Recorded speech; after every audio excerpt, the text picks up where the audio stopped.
ಮನವಿ ಪತ್ರ ಸಲ್ಲಿಕೆ ಈ ಒಂದು ಸಮಾರಂಭದಲ್ಲಿ ನಾನು ಬೀದರ್ ಜಿಲ್ಲೆಯಿಂದ ಬಲಗೈ ಗುಂಪಿಗೆ ಸೇರಿರುವ ಮಹಾರ್ ಜಾತಿಯ ಕುರಿತು ನನ್ನ ಅಹವಾಲನ್ನ ಮಾನ್ಯ ನಿವೃತ್ತ ನ್ಯಾಯಮೂರ್ತಿಗಳಾಗಿರ್ತಕ್ಕಂಥ ಎಚ್.ಎನ್. ನಾಗಮೋಹನ್ ದಾಸ್ ಅವರಿಗೆ ಸಲ್ಲಿಸ್ತಾ ಇದ್ದೇನೆ.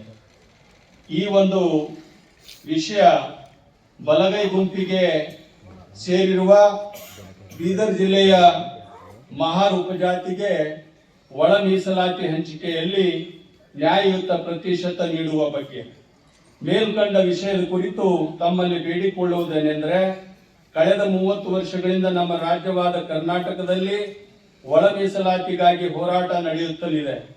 ಬೇರೆ ಬೇರೆ ಸರ್ಕಾರಗಳು ಒಳ ಮೀಸಲಾತಿ ಒದಗಿಸುವ ಭರವಸೆಗಳನ್ನು ನೀಡುತ್ತಾ ಆ ನಿಟ್ಟಿನಲ್ಲಿ ಸದಾಶಿವ ಆಯೋಗವನ್ನು ರಚಿಸಿ ಆಯಾ ಉಪಜಾತಿಗಳ ಸಮಗ್ರ ದತ್ತಾಂಶವನ್ನು ಸಂಗ್ರಹಿಸಿ ವರದಿ ನೀಡುವಂತೆ ಆಗ್ರಹಿಸಿದವು.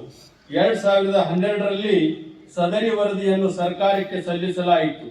ಆದರೆ ಈ ವರದಿಯನ್ನು ಸಾರ್ವಜನಿಕಗೊಳಿಸದೆ ಸರ್ಕಾರಗಳು ಒಳ ಮೀಸಲಾತಿ ಜಾರಿಗೊಳಿಸಲು ಮುಂದಾದಾಗ ಇದಕ್ಕೆ ಕೆಲವು ಉಪಜಾತಿಗಳಿಂದ ವಿರೋಧ ವ್ಯಕ್ತವಾದ ಹಿನ್ನೆಲೆಯಲ್ಲಿ ಒಳ ಮೀಸಲಾತಿ ಜಾರಿಯಾಗುವುದನ್ನ ಮುಂದೂಡಲಾಯಿತು.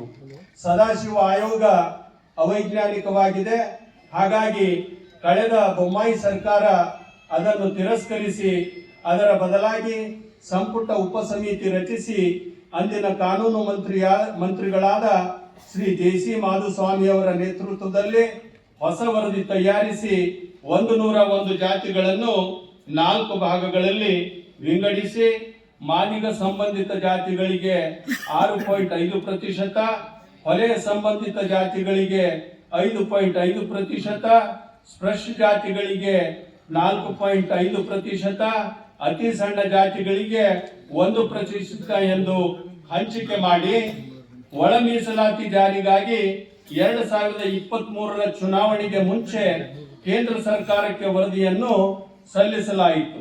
ಸದರಿ ವರದಿಯಲ್ಲಿ ಕಲಬುರಗಿ ಹಾಗೂ ಬೀದರ್ ಜಿಲ್ಲೆಯಲ್ಲಿ ಬಲಗೈ ಪಂಗಡಕ್ಕೆ ಸೇರಿರುವ ಹೊಲೆಯ ಜಾತಿಯನ್ನು ಇವರು ಎಲ್ಲಾ ಕ್ಷೇತ್ರಗಳಲ್ಲಿ ಪ್ರಗತಿ ಸಾಧಿಸಿದ್ದಾರೆಂದು ಸುಳ್ಳು ವರದಿಯನ್ನು ತಯಾರಿಸಿ 4ನೇ ಅಂದರೆ 1% ಮೀಸಲಾತಿ ಗುಂಪಿಗೆ ಸೇರಿಸಿ ಅವರ ಮೂಲ ಬಲಗೈ ಗುಂಪಿನಿಂದ ಬೇರ್ಪಡಿಸಿ ಅನ್ಯಾಯ ಎಸಗಲಾಗಿದೆ. ಬೀದರ್ ಜಿಲ್ಲೆಯಲ್ಲಿ ಬಲಗೈ ಗುಂಪಿಗೆ ಸೇರಿರುವ ಇನ್ನೊಂದು ಜಾತಿ ಮಹಾರ್ ಆಗಿದೆ. ಇದರ ಜನಸಂಖ್ಯೆ ಸುಮಾರು 20,000ವರೆಗೆ ಇರುತ್ತದೆ. ಈ ಜಾತಿಗೆ ಸೇರಿರುವ ನಾವು ಹೊಲೆಯ ಸಂಬಂಧಿತ ಬಲಗೈ ಗುಂಪಿಗೆ ಸಂಬಂಧಪಟ್ಟಿರುವುದರಿಂದ ನಮ್ಮ ಜನಸಂಖ್ಯೆಯನ್ನು ಬಲಗೈ ಗುಂಪಿನೊಂದಿಗೆ ಸೇರಿಸುವಂತೆ ಕೋರುತ್ತೇವೆ. ಮುಂದುವರಿದು ದಕ್ಷಿಣ ಕರ್ನಾಟಕದ ಕೆಲವು ಜಿಲ್ಲೆಗಳಲ್ಲಿ ಮಾದಿಗರನ್ನು ಎಕೆಎಡಿ ಎಂದು, ಇನ್ನು ಕೆಲವು ಜಿಲ್ಲೆಗಳಲ್ಲಿ ಹೊಲೆಯರನ್ನು ಎಕೆಎಡಿ ಎಂದು ಕರೆಯಲ್ಪಡುವುದರಿಂದ ಈ 2 ಪ್ರಮುಖ ಜಾತಿಗಳ ನಿಖರವಾದ ಜನಸಂಖ್ಯೆಯನ್ನು ಗುರುತಿಸುವುದು ಕಠಿಣವಾಗಿ ಪರಿಣಮಿಸಿದೆ.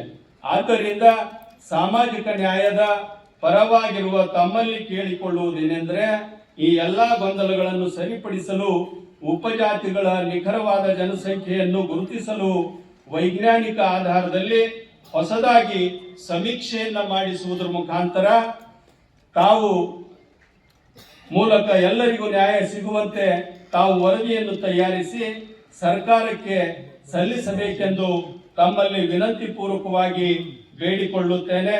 ವಂದನೆಗಳೊಂದಿಗೆ ತಮ್ಮ ವಿಶ್ವಾಸಿ ವಿಠ್ಠಲದಾಸ್ ತ್ಯಾಗೆ, ಅಧ್ಯಕ್ಷ ಮಹಾರ್ ಜಾತಿ ಸಂಘಟನೆ, ಬೀದರ್ ಜಿಲ್ಲೆ. ಧನ್ಯವಾದಗಳು.